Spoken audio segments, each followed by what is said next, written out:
ॐ साईश्वराय विद्महे सत्यदेवाय धीमहि तन्नः सर्वप्रचोदयात्। ॐ शान्ति शान्ति शान्तिः। हरिः ॐ तत्सत्। श्री साईश्वरार्पणमस्तु। सर्वस्वरूपे सर्वेशे सर्वशक्तिसमन्विते भयेभ्यस्त्राहिनो देवी दुर्गे देवी नमोस्तुते. O dear Mother Durga, you are the one who is present in all forms. You are omnipotent, and we pray to you to save us from all kinds of fears, and we bow down to you. Offering most humble pranams at the divine lotus feet of our Divine Mother Sai, and invoking her presence and benediction for today's satsang. Dear brothers and sisters, my loving Sai Ram to all of you, and Navratri greetings from Prashanti Nilayam. We are already into day 6 of this Sharad Navaratri. It is called so because it is celebrated in the autumn season of the year. As we all know, unlike Shivaratri, where we keep the whole night-long vigil, in Navaratri, the most of the celebration is in the daytime, from dawn to dusk, and very rarely in the night time, probably in some parts of our country. Yet, it is called Navaratri, and what is the reason?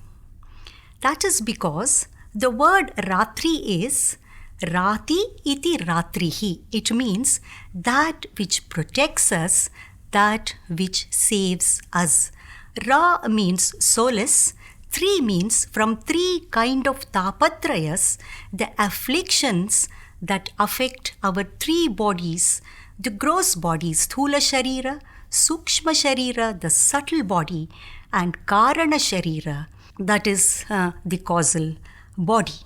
And Ratri, as we all know, night, is a period of deep rest and rejuvenation for our entire system. See, Nava means 9 in Sanskrit, and that also has a significance.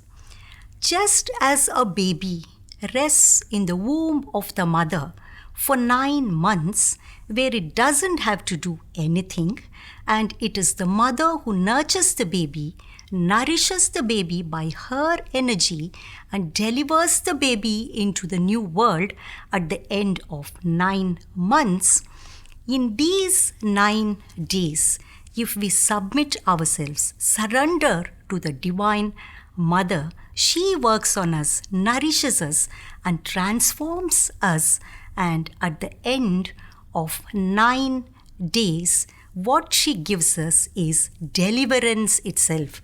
Deliverance from this samsara, the transmigratory cycle of birth and death on the 10th day of the festival, which is called Vijayadashami. So this is the significance of the word Navaratri itself. And also, we are so blessed to be a part of this country, which is called Bharata. As Swami would say, it is a Yoga Bhumi, Punya Bhumi, Karma Bhumi, which is graced by innumerable avatars, including the Paripurna avatar, Bhagwan Sri Satya Sai Baba. So what is Bharata? Brahma Vidyam Tasyam Ramate iti Bharata. It means it is a place where everyone revels in Brahma Vidya, the self-knowledge. If it is so, why don't we experience it, isn't it? All we experience is this limited body, mind, intellect, and nothing more than that.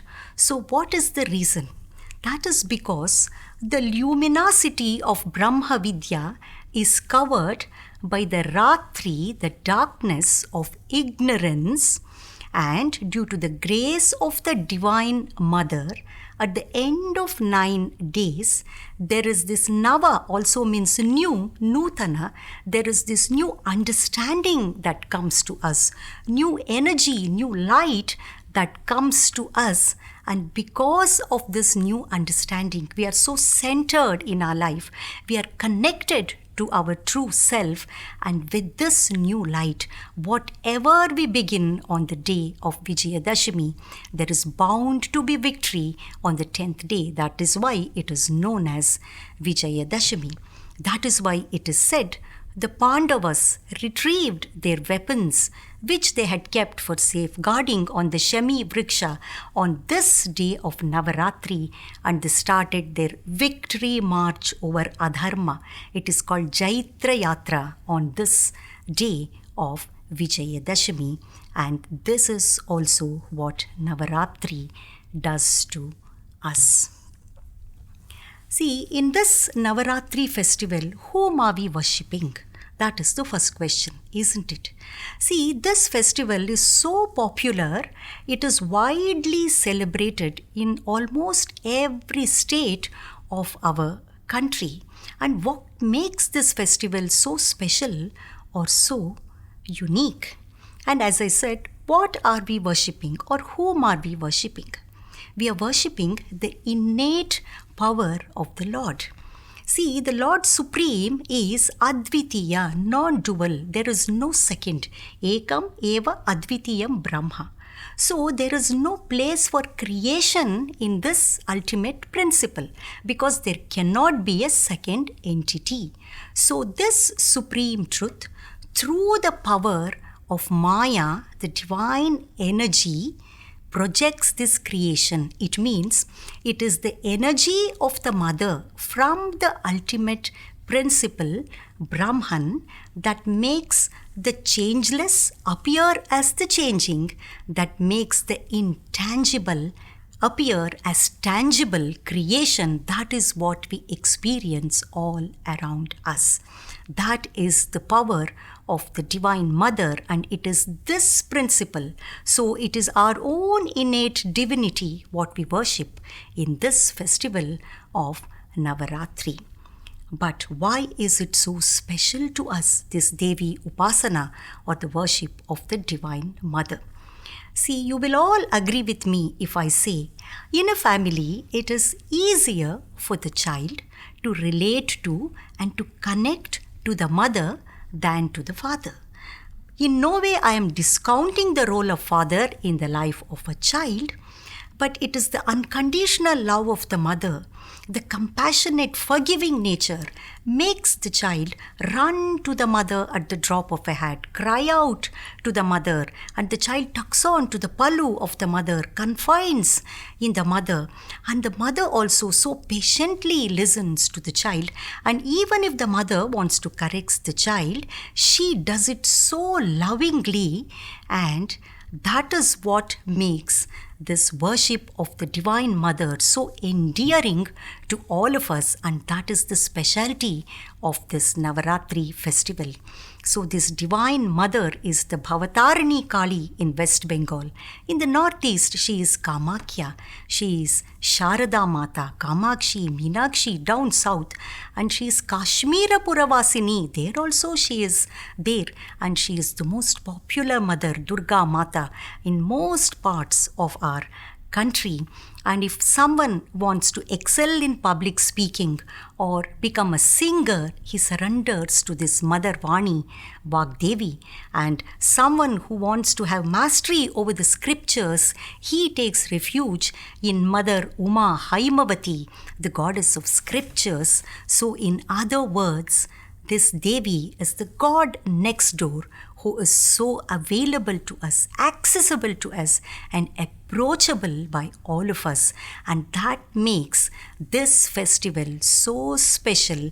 That's why it is widely celebrated across the country. Even in Buddhist tradition, the compassionate Buddha, the Buddha of compassion, is known by the name Mother Guanyin. that is the greatness of this Adi Parashakti, the Divine Mother, the divine energy which projects this creation, the Prakriti, who is worshipped in the form of the Mother. As we have listened to in Bhagwan's discourses, we all know that the first 3 days of Navaratri Aradhana is dedicated for the worship of Mother Durga. Mother Durga represents the Kriya Shakti aspect of the mother of action. See, the Vedantic symbolism of this worship of Mother Durga is that the reconstruction of our human personality starts first by ruthlessly cutting down the weeds and the unwanted trees in the jungle of our mind. That is why it is said, Raga, Dvesha, Kama, Krodha, Lobha, Moha, Maharakshasani Hatva. This is what Mother Durga does. She destroys ruthlessly all these inner enemies in our own mind. And that is the aspect of the mother we worship in these first 3 days. And thereby the mother, by destroying these inner enemies, the inner negativity in us, she brings purity of the mind, which is called Chitta Shuddhi. And the number 3, the 3 days that the Durga is worshipped, also has a significance. The first day, the mother works on our body. The body has to become active, which is so used to laziness and indolence. The second day, she works on the mind, bringing the purity of the mind. And third day, she works on our intellect, bringing in clarity of the goal of human life itself in our intellect. And this is the importance of worshipping the mother for 3 days. See, when we pray to the Divine Mother, Ya Devi Sarva Bhuteshu Matru Rupena Samsthita Namastasyai Namastasyai Namastasyai Namo Namaha. We use the word Namastasyai 3 times. That is because we surrender to you, Divine Mother, with our body, mind and intellect, the 3 equipments that we have to uplift ourselves. And when we say Namo Namaha, it also means Namama, Namama, not mine, thou and thine, only you, and everything is yours, O dear Mother. So this is the Durga aspect. And once the mind is prepared like this with purity, the next goddess, the next form of the Divine Mother, Mother Lakshmi, takes over. And it is called Lakshmi Sampatti. She is the Ichha Shakti or the Rakshana Shakti aspect of the Divine Mother. She protects the spiritual fire in us. So she fills the mind with all positive qualities. So when we say Goddess Lakshmi, she is not only the goddess of the tangible material wealth, but most importantly, she is the goddess of the wealth of our inner virtues. And that is why it is said, Vimarshaitat Asheshena. It means after having destroyed the demons, the mother makes us continuously, ceaselessly contemplate and reflect and meditate upon the divine aspect of the mother, so that there is Chitta Ekagrata, the single pointed focus in our mind on the divine. And naturally, the Sattva Guna in us increases. The Tamo Guna is eliminated in the first stage, and in the second stage, the Rajo Guna is subdued. And even Rajo Guna, because of the Lakshmi Sampatti, the positive qualities that we get, is transformed into Seva Bhava. And because of this, we grow in our Sattva. And next 3 days, Mother Saraswati, the goddess of knowledge, takes over and she gives us the highest wisdom. So, with this transformation, when the day of Vijayadashami, the 10th day comes, there is end of avidya, ignorance in us, and there is Vidyarambha. That is why small children are initiated into Vidyarambha, initiated into learning on this day of Vijayadashami. And in some parts of our country, it is also symbolically celebrated by burning down the effigy of the 10-headed monster Ravana.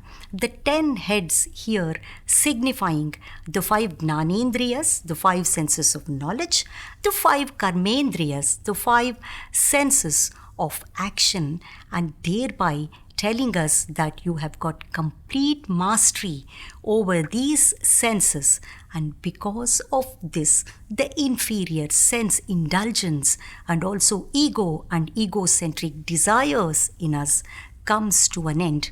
And because of this, there is only victory for us in our life, the victory of the higher self over the little lower self of this body-mind complex that we think we are. This is in short what happens during this Navaratri festival when we invoke the grace of the Divine Mother. But for this transformation to happen, what should be the attitude of the seeker?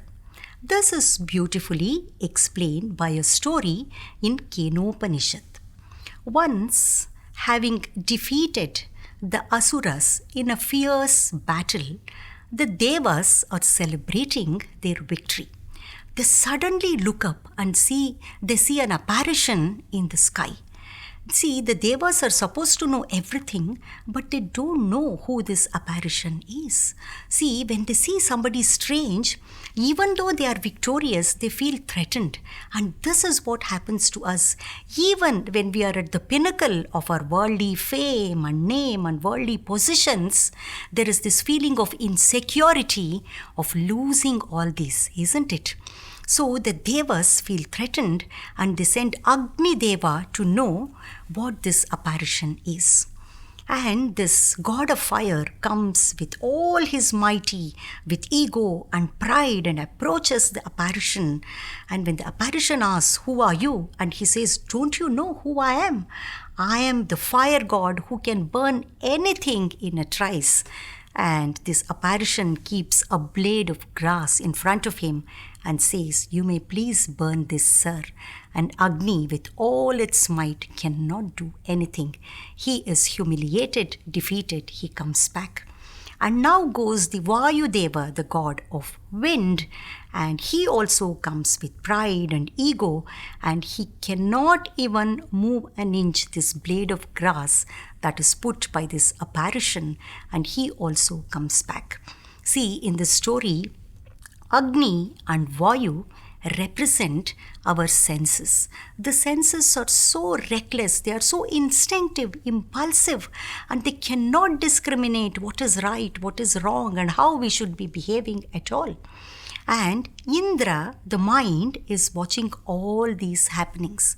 And now Indra, who is aligned perfectly with the buddhi, the mind aligned with the intellect in us, Indra has learnt a lesson, and he comes with folded hands, with humility, respect and reverence, and approaches the apparition. And soon this apparition vanishes, and in his place is this mother, Uma Haimavati, the goddess of scriptures. And Indra very humbly asks her, "Who was it who was there in your place before?" And she says, "That is Brahman, the supreme truth." But if you approach Brahman with ego and pride, you can never realize him, you can never get him, and you have to surrender to this goddess of scriptures. You have to practice the teachings of these scriptures, and you have to have Shastra Kripa to elevate yourself into Ishvara Kripa. So this is the attitude we must have. See, modern day management gurus say we must have growth mindset. But to have the growth mindset, what Vedanta tells us is you must be very humble. You must be full of humility, respect, reverence to your guru, and most importantly, you must approach the guru for Shastra Kripa with an open mind, with a receptive mind that I will learn from the guru, and not with our prejudices and preconceived notions. And this should be the attitude of the disciple, or this should be the attitude of the seeker. That is why in the word Upanishad, Ni means not only down, it means the disciple should be at a receptive level with the Guru, with an open mind and humility. And once the attitude of ours is right, how does transformation take place? By the grace of the Divine Mother in Navaratri. For this, we need to undertake Devi Upasana, the worship of the Divine Mother, which is called the Navaratri Sadhana. See, the Divine Mother is known as Kaushiki. It means she is the one who is present in all our koshas, the 5 sheaths, the Annamaya, Pranamaya, Manomaya, Vijnanamaya and Anandamaya koshas. So she is there in our every cell. This is her presence that makes all these sheaths function actually. That is the power of the Divine Mother. That is why the seekers purify their gross body or Annamaya kosha with fasting in this Navaratri period.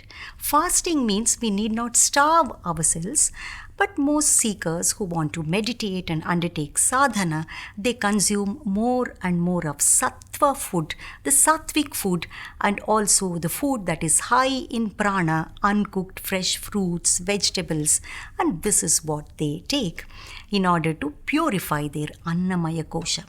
The speech in us is purified through silence, and that is why the seeker undertakes meditation. The emotions in the Manomaya kosha, the mind, that is purified through singing the glory of the Lord or bhajan singing. And the intellect, the Vijnanamaya kosha, is purified by Swadhyaya and also Satsanga. So if we look at all these sadhanas, we can clearly make out that Bhagwan has perfectly designed all these activities to take place in Prashanti Nilayam during the Navaratri. See, there is this Prashanti Vidwan Mahasabha to give us satsang, and also the Devi Mahatmyam Parayanam goes on so that we do the study of the scriptures and we learn the glory of the Divine Mother. And also there is bhajan singing, which is every day there in the ashram. And not only this bhakti and gnana, there is this karma yoga component also in the sadhana in the form of grama seva. If we have to do all these things in the comforts of our home, it may not be easy for us. We may get easily distracted. That is why thousands of devotees throng to Prashanti Nilayam in this Navaratri period and collectively take part in all these sadhanas to elevate themselves. It is not only the microcosm, our inner self, that we need to purify, but the macrocosm as well. And that is why Bhagwan has given us various type of yajnas, the Rudra Homa, the Veda Purusha Saptaha Jnana Yajna, to be performed in this period, so that we are bathed in this Vedic chants. It is called Mantra Snana, and also the atmosphere is sanctified with divine vibrations. And most importantly, when we undertake this sadhana in this ambience of Prashanti Nilayam, the greatest advantage probably, I think, is it is modern day fasting for us. What is modern day fasting? See, our system is bombarded with these social network sites, this Google, WhatsApp, Twitter, and Instagram, and so on. And we name it, we have it. But if we have to refrain from such activities, it is possible in the ashram. And as somebody said, see, we chant Om Shanti Shanti Shanti 3 times. That is to seeking protection from 3 kinds of troubles, that is Adhibhautika, Adhidaivika, Adhyatmika, the troubles that may be caused by the cosmic forces, the demigods, and also from our own body and mind. But nowadays, what we need is the fourth Shanti, which is the mobile Shanti. The first thing we reach out to us in the morning is our mobile phone, and even our alarm is set in this cell phone.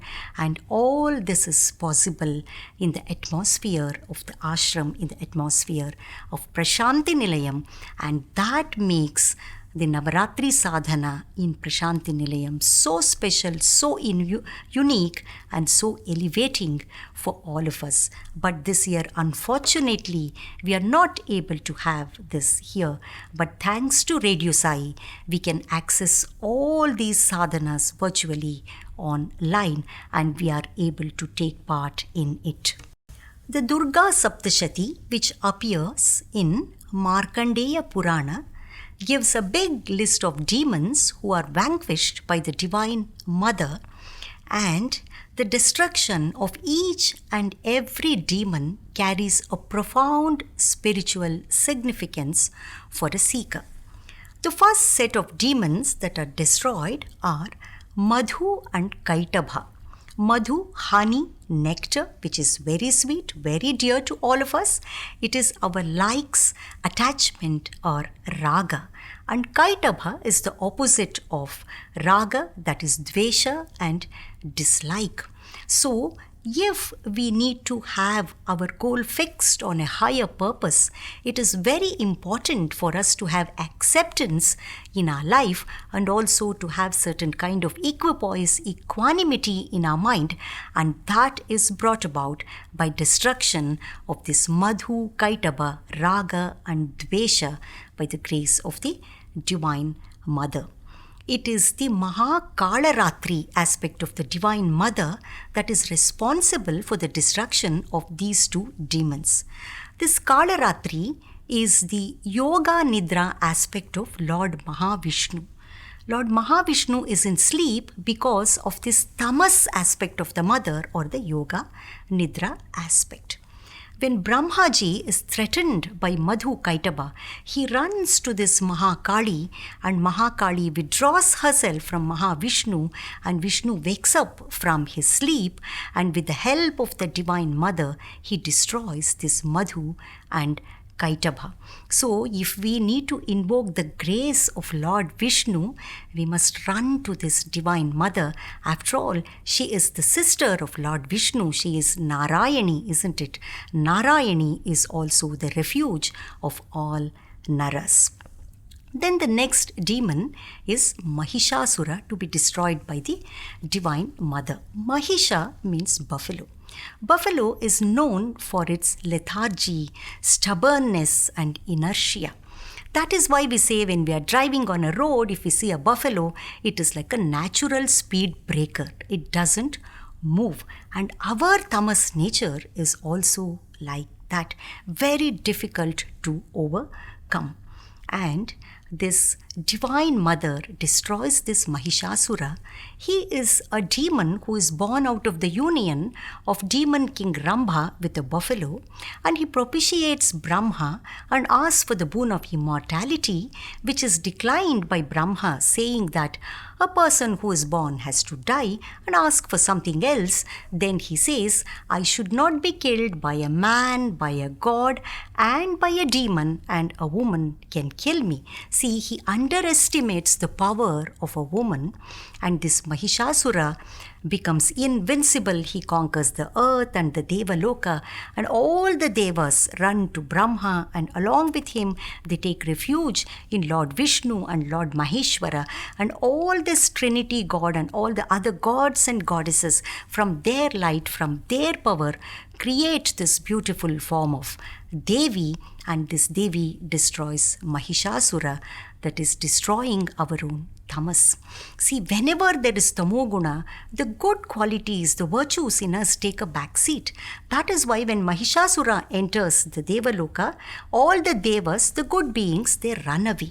See, we know we have to get up early in the morning, probably do some yoga exercise to keep ourselves fit, and also meditate in order to realize the self in us. We all know this, and not only this, we very well know what Bhagwan has told about the sadhana in Brahma Muhurtam. Bhagwan says the sadhana that you do during the course of the day, it is like the savings bank account.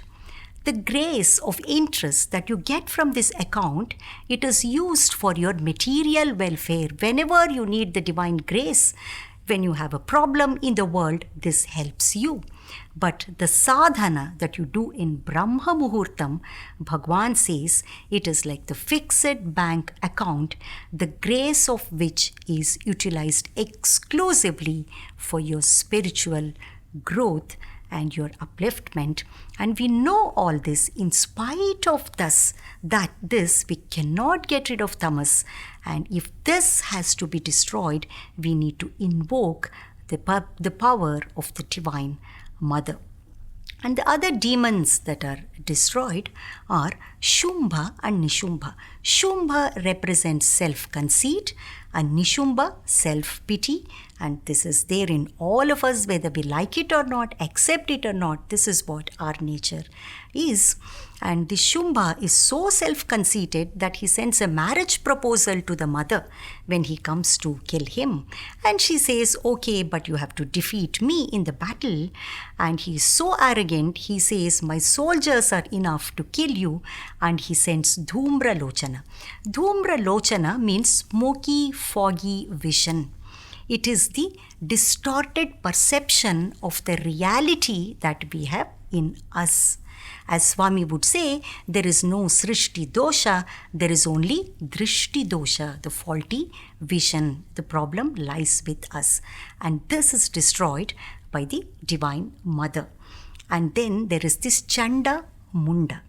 Chanda is the one who has only head and no body. He cannot act, but he is so headstrong that he doesn't listen to anyone. And if someone advises him the right thing, he gets so angry. So the anger in us is represented by Chanda, and Munda is the one who has got only body and no head. So he cannot think, he cannot listen. So it is the senselessness that we all have, and both these are vanquished by the Divine Mother. And then the mother destroys Rakta Bijasura. Rakta Bijasura is a demon who has a boon that from every drop of the blood from his body that falls on the ground, 100 asuras will emerge. So this Rakta Bijasura represents this insatiable source of desire in all of us. When one desire is fulfilled, multiple desires crop up in our mind, isn't it? So the Devi tackles this Rakta Bijasura. And what is the source of this desire? We foolishly think that the desire is coming from an external object, but it is from our own vasana, deep-seated in our causal body. And the Devi is capable of destroying this, which is there in our causal body, and that is how she brings the ultimate transformation in us by destroying the negative vasanas, the negative deep-seated tendencies that are there, which become the source of desire in us. And Shumbha, Nishumbha are also killed by the Divine Mother. So, as a result of all this transformation that happens within us during the Navaratri sadhana, when we surrender to the Divine Mother, when we invoke her Shakti in us, at the end of these 9 nights, on the dawn of Vijayadashami day, we can all say very humbly, Yatra Devi Sai Mata, Yatra Shri Satya Sai Bhaktaha, Tatra Shri Vijayo Bhutir Dhruva Nitir Matirasmakam. It means it is our firm belief and conviction that wherever this Mother Sai is propitiated, invoked by her devotees, the Sai devotees, through this Navaratri sadhana, there is bound to be Shri, means wealth, the inner wealth, which is by the grace of Mother Lakshmi, and Vijaya, victory of our higher self over the lower self, and this is by the grace of Mother Durga. And finally, there is bliss of Sat Chit Ananda, our true nature, by the grace of Divine Mother Saraswati. Now I will quickly touch upon the 9 forms of the Divine Mother as they are described in Devi Kavacham. On the first day, the mother is worshipped as Shailaputri. It means literally the daughter of the king of mountains, that is Himavan. So the mother goddess is born. But Shaila also means Shikhara or peak. It means when the Prana Shakti is at its peak in us, the mother chooses to be born in our consciousness. And also, at the peak of every experience, it is the energy of the Divine Mother that is there, but we foolishly claim credit for all our accomplishments, but it is the grace of the Divine Mother that has accomplished anything in our life. That is the deeper significance for a seeker. On the second day, it is the Brahmacharini. It means the form of the Divine Mother, the austere form. Though she is born into the world, she dwells on Brahman, and this should be our attitude as well. As Swami says, hands in the society, head in the forest. Our goal should be, our awareness should be on the goal of human life, even as we are engaged in our worldly activities. In other words, we must use this world as the means to reach God as the goal and not the other way round. And then the mother gets married to Lord Shiva, and this is the Chandraghanta form on the third day. This is the form of the mother adorned with the moon in the shape of a bell. See, this has a very profound significance in the spiritual journey of a seeker. The moon represents Antashitalata, or inner coolness, and the serenity that we must invoke by the grace of the mother. And also the moon, Chandrama Manaso Jataha. The mind is the moon, and this moon or the mind is known for its ups and downs and mood fluctuations, and the ghanta, the bell, produces only one type of sound. There is no multiple sounds, there is no cacophony. Therefore, when this ghanta is tied to the moon, this bell is capable of bringing the single pointed focus in our mind, that is the Chandraghanta aspect. So the mother is married to the Lord now, and now she conceives, that is the Kushmanda, that is the cosmic womb of the mother where she houses the entire universe itself. Kushmanda also means pumpkin in Sanskrit, and it is said that pumpkin is supposed to have the highest prana amongst all the foods, and therefore it induces sattva guna in a seeker when consumed. And now the mother who has conceived delivers.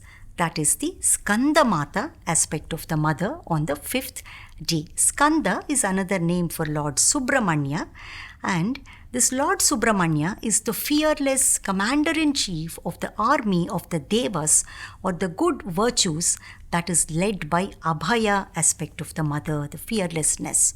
And Skanda is also the Kriya Shakti of the mother. See, if we have the knowledge in our mind or in our intellect, it is only an intellectual understanding. But the knowledge must be translated into wisdom. It must be practiced in our day-to-day life, for which we need the help of Skanda or the Kriya Shakti. Then the 6th day is marked by the form of the Divine Mother, which is called as Katyayani. Katyayani is one of the angry forms of the mother. See, the mother's interests are no more confined to her own household, but she is concerned with the world at large. She is the universal mother. Wherever there is injustice, wherever there is adharma, she fearlessly fights that. And that is why it is said she is the energy who is present in all these natural calamities like the hurricanes, the earthquakes, and the tsunamis. And the Katyayani form also tells us that we should also be concerned with the world at large, Loka Sangraha, the welfare of the world. There is no private spirituality. It is Atmanaha Mokshartham, Jagat Hitaya Cha. Not only for our self-emancipation, but we must undertake seva as well. And that's why Bhagwan has laid so much emphasis on this seva aspect. What is seva? Sa eva. Sa, him. Eva, like you become like him, you become like God. And that's why Swami would say, serve so that you may be saved. And that is why the organization founded by him is also known as Shri Satya Sai Seva Organization. And what greater times that we can ask for than this ongoing present pandemic of COVID-19, where all of us should be supporting each other and selflessly helping each other and collectively fight this, because it is the collective prarabdha karma that the entire humanity is going through now. And then the next form of the Divine Mother, the seventh form, is Kalaratri. Kalaratri means the dark night. And this is the terrifying form of the Divine Mother who destroys the darkness in us, that is the ignorance. And is out of ignorance is born our ahankara, ego. Ahankaromi, I am doing it. That is the ego in us. And ego is ego, edging God out. And this is destroyed by the mother. And ego is very dear to all of us. And destroying this is not a simple process. It's a very painful process. And that's why the mother takes this fierce form of Kalaratri. And Kalaratri also means the one who is the death of time. It means it is the Divine Mother who takes us beyond time or beyond Maya to realize our own innate divinity. And once the darkness is destroyed, emerges the beautiful, bright, resplendent form of the Mother, who is the Mangala Gauri on the 8th day. She is the auspicious form of the Mother. She gives not only mukti, that is the spiritual freedom, but also bhukti, the material joy as well. That's why Swami would say, I give both annam and amritam to you. And as Swami would often say, when you take to spiritual way of living, it is like climbing a real coconut tree. You get both the real coconut and the shadow coconut. Whereas if you want only a material way of life, that is climbing a shadow coconut tree, you get neither.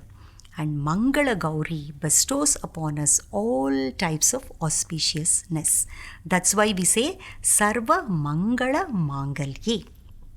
Then finally on the 9th day, the divine form that is worshipped is Siddhi Datri. It means the one who bestows upon the seeker Siddhi, the ultimate perfection.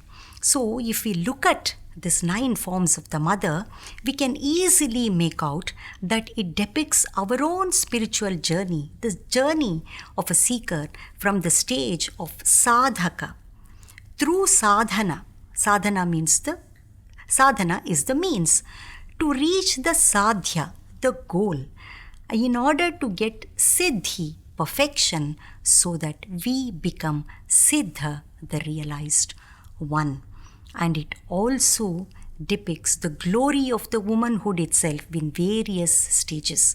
But womanhood doesn't mean any gender bias here. It is we are invoking the feminine aspect in us. As Swami said, I am the only Purusha. You are all Prakriti. And this journey of Prakriti to go back to the Purusha is what is depicted here.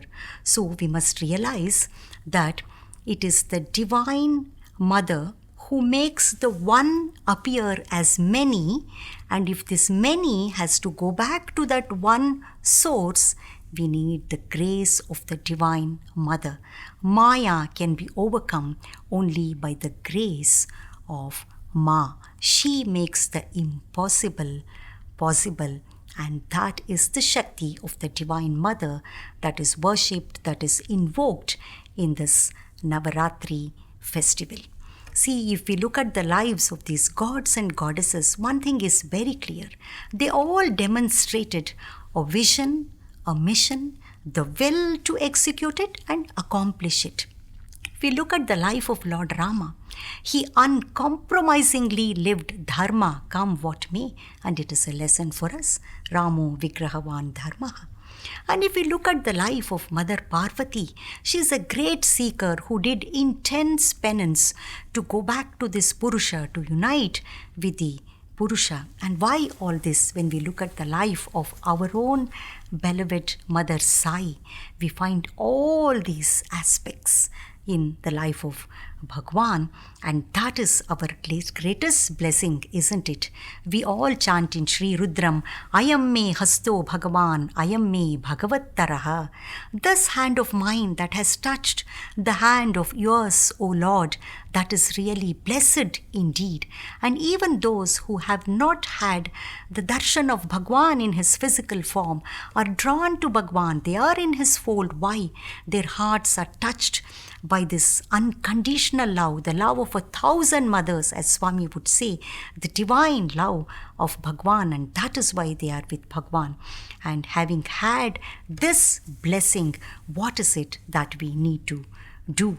What we need, I think, is Sankalpa and Anusthana. Sankalpa, the single-minded resolve, and Anusthana, practice. When a student of Bhagwan, who later on became faculty, prayed to Bhagwan, Swami, you say love all, serve all. It is so difficult to do that even in the confines of our family. And how can we do it in the world at large? Then Swami asked him, how long did it take for you to take first steps when you were a baby? Swami, maybe 2 to 3 years.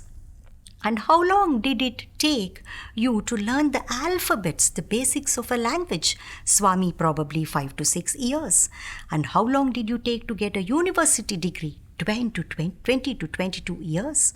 See, even to master a mundane skill, you have to put in so much of efforts for so many years. You want the highest, the grace of Lord.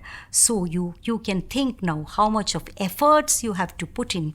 So the answer for your question is practice, practice, practice, abhyasa. If you start practicing today, you will reach there one day. If you don't start practicing at all, you will never reach there. And the compassionate mother that Swami is, he added, don't worry, I am with you in this journey and I will take care of you. And that is why what we need is the awareness of the goal and intensity of sadhana and consistency of sadhana in our practice. So in other words, it is Gnana Shakti, Ichha Shakti and Kriya Shakti, the 3 aspects of the Divine Mother. And this, I think, perhaps is the most powerful message that the holy festival of Navaratri drives home strongly to every seeker.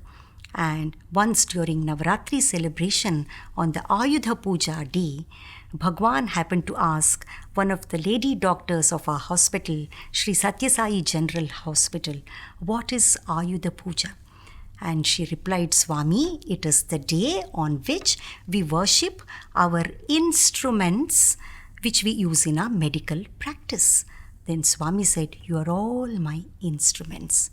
Thanking Bhagwan with deepest sense of gratitude, I pray to Bhagwan to bless all of us to not only choose the divine, but obey the divine so that we may become instruments in the hands of Mother Sai, through which she operates and through which the divine orchestra unfolds itself.